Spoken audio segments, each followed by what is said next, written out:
Bueno, ya en esa última parte vamos a hablar acerca de las especificidades del suelo urbano, algunas determinantes genéticas del precio del suelo o de esa renta que se genera.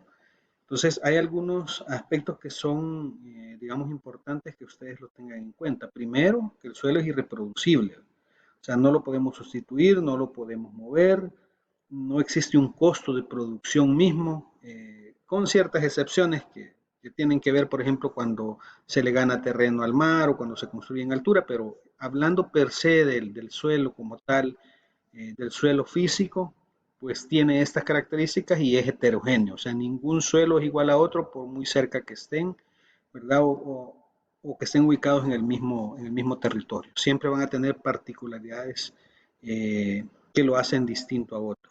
Segundo, el suelo urbano es escaso, ¿verdad? Y en ese sentido es inelástico, o sea, que quiere decir que no podemos, digamos, hacer más de lo mismo, ¿verdad? Entonces no podemos clonar, digamos, el suelo o una parcela idéntica a otra. El tercer aspecto tiene que ver con el tema de la localización, ¿verdad? En la medida en que el suelo se ubique dentro de las zonas centrales o dentro de áreas, digamos, con factibilidad de acceso a servicios, a infraestructura, etcétera, pues lo hace, digamos, más atractivo, ¿verdad? Entonces, ahí hablamos un poco de la fertilidad, ¿verdad? El término fertilidad, que tiene que ver con el acceso y los usos diferenciados que también va a tener en función de esa localización. Y con algunas excepciones, pues el suelo es indestructible, ¿verdad? O sea, el suelo, digamos, se va a mantener a lo largo del tiempo. Como mencionábamos, pues hay algunas particularidades que no es que el suelo se destruya, pero que sí le cambia, digamos, la actividad. Por ejemplo, lo que decíamos, el caso de las colinas o, digamos, aquellas zonas que se ven afectadas por algún tipo de desastre natural principalmente. Pero en síntesis, estas son cuatro características que son importantes considerarlas y tenerlas en cuenta porque nos ayudan, digamos, a comprender mejor cómo desarrollar una gestión efectiva del suelo urbano en este caso. Entonces, dentro de algunas conclusiones, primero es que el suelo es distinto a otras mercancías, ¿verdad? Como decíamos, pues no podemos reproducirlo, no podemos clonarlo, no podemos ampliarlo, no podemos ubicarlo en un lugar diferente en el que se ubica, entonces en ese sentido no podemos ponerlo en comparación con otro tipo de mercancías o productos. El segundo, el suelo físico no se produce, pero ahí entra, digamos, lo que mencionábamos, que el suelo servido posiblemente sí, ¿verdad? Nosotros podemos tener, digamos, suelo que se ubique en zonas rurales o en zonas agrícolas, que sí podemos, digamos, dotarlo de algún tipo de infraestructura para que desarrolle alguna actividad específica. Pero en sí mismo, la parte física del suelo, pues no podemos producirla. Y tercero, que el precio del suelo está determinado en lo esencial por la demanda. O sea, mientras más demanda tenemos, más alto va a ser el precio. Mientras menos demanda, el precio va a ser menor. Y esto, digamos, en alguna medida sí responde a esa lógica de mercado. Pero evidentemente, por las cuatro características que veíamos, también es un poco complicado compararlo con otro tipo de mercancías. Entonces, Eduardo Rece, él establece cinco grandes categorías o bloques de instrumentos de gestión de suelo. Primero, los instrumentos de planificación misma, ¿verdad? Que es donde entran, digamos, todas estas herramientas urbanas como los planes, incluso también otro tipo de instrumentos de proyección, digamos, financiero-económica que tiene que ver con también los instrumentos de promoción del desarrollo, ¿verdad? Hay instrumentos que van orientados específicamente también al tema de financiamiento, específicamente, que es el tercer bloque que él identifica. Hay instrumentos de redistribución de costos y beneficios y hay instrumentos de participación ciudadana. Entonces él agrupa, digamos, en estas cinco grandes categorías los instrumentos de gestión de suelo. Y a nivel de bloques, en la parte de planificación, podemos encontrar, digamos, estas ocho grandes categorías. Primero, las leyes y disposiciones locales, ¿verdad? Ahí entra todo el tema también de reglamentación que existe, por lo que veíamos de aquel ciclo de aplicación de la normativa a nivel general, ¿verdad? También el segundo, el planeamiento urbanístico, pueden haber diferentes tipos, ¿verdad? Ya veíamos, o sea, aquellos más enfocados a la expansión, otros más enfocados a la consolidación de la ciudad, otros más enfocados a la densificación, etcétera. El tercero tiene que ver con la fiscalidad general y urbana, ¿verdad? Estos son mecanismos propios que generan los municipios en cuanto al financiamiento que se pueda dar. Hay instrumentos también de tipo económico, ¿verdad? Que van orientados específicamente a promover, digamos, actividades de este tipo. Instrumentos de gestión urbanística como tal, que, digamos, en términos generales, pues son principalmente los que ustedes van a trabajar, aunque pueden tener un vínculo o una conexión con los demás bloques. El sexto son los instrumentos de urbanización y patrimonio de tierra, ¿verdad? Que también mencionábamos que era una herramienta que se tenía ya y que se trató de implementar en Metroplan 80, pero que lastimosamente pues no se le dio continuidad. El séptimo, los instrumentos de democratización y de participación social, ¿verdad? Mucho se habla ya ahora de la importancia de la participación de la ciudadanía en este tipo de procesos, ¿verdad? Y que evidentemente, pues en la medida en que se logren hacer mucho más democráticos, participativos, pues van a tener, digamos, un mayor impacto, o se prevé que puedan tener un mayor impacto. Y el octavo, los instrumentos del hábitat de regularización de tierras y la revalorización del área. Eso principalmente, digamos, poniendo como ejemplo la ley de notificaciones, ¿verdad? Que habían muchas personas, digamos, que habían adquirido su terreno, pero que eran proyectos que no tenían ningún tipo de permiso y que de alguna manera el marco legal pues busca regularizarlo, ¿verdad? Y que ya dejen de ser suelo informal y que pasen a una categoría de formales y que las personas puedan obtener incluso su título de propiedad.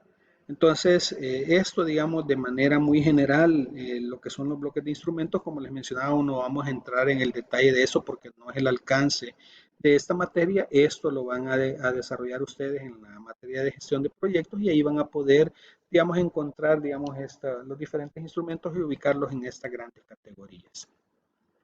Entonces, en resumen, Martin Smolka, que es una persona que ha trabajado mucho tiempo en estos procesos con el Lincoln Institute, él habla que hay tres factores claves para la gestión territorial.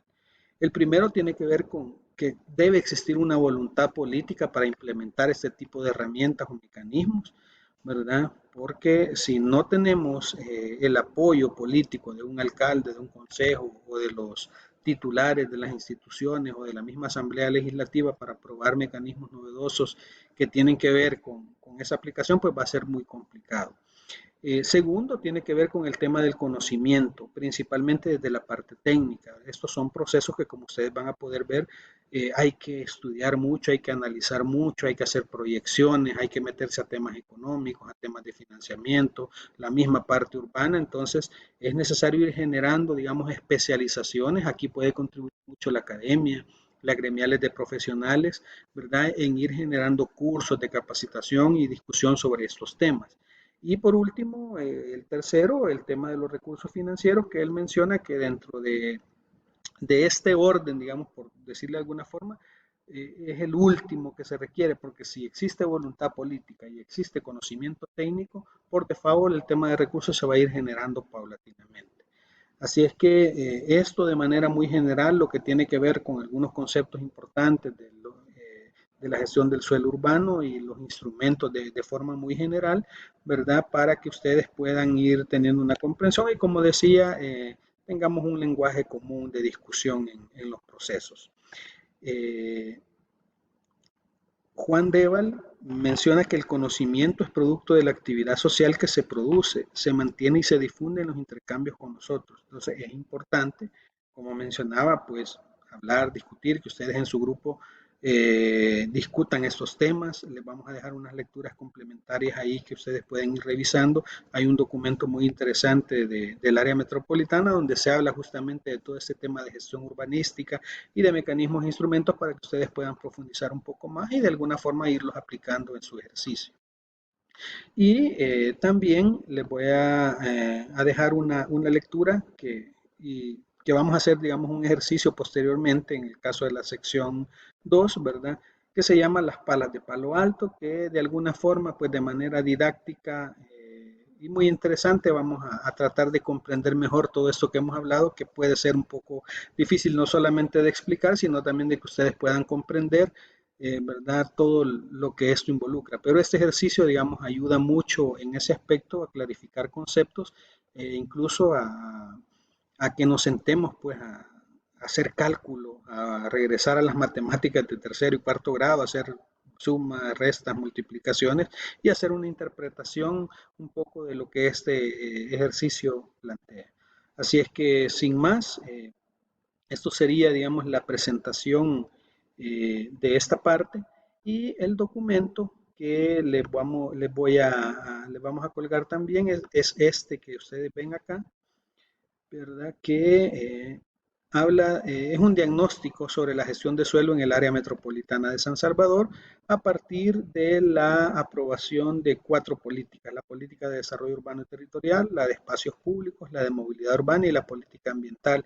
Esto se desarrolló en el año 2010, pero que básicamente plantea digamos, algunas premisas respecto a la política, se desarrolla un poco el enfoque, los objetivos que se persiguen y habla un poco de los instrumentos de gestión de suelo, ¿verdad? Principalmente aquellos que de alguna forma se veía factible poder implementar en el caso del área metropolitana de San Salvador. Ahí se habla de las sesiones de suelo desde la administración pública, que tiene que ver con el suelo ocioso que existe, digamos, que es propiedad pública, pero que está poco desarrollado y que prácticamente se convierte en guetos, digamos, olvidados en ciertas zonas. La adquisición de suelo por parte de la administración pública municipal a instancias metropolitanas, la adquisición de suelo por venta forzosa, que veíamos también, las sesiones de suelo vinculadas a la transformación urbanística y las normas y estándares urbanísticos que regulan el aprovechamiento del suelo. Y por último, se hace también un recorrido breve, una explicación sobre los instrumentos tributarios orientados a la gestión de suelo. Entonces, esta es una lectura, como les decía, complementaria, pero que considero que es importante que ustedes la puedan revisar, analizar, porque les va a dar parámetros y criterios para poder proponer algunas cosas interesantes dentro de sus proyectos. Si es que sin más, pues nos vemos el próximo miércoles para la sección 2. Un gusto haber estado con ustedes.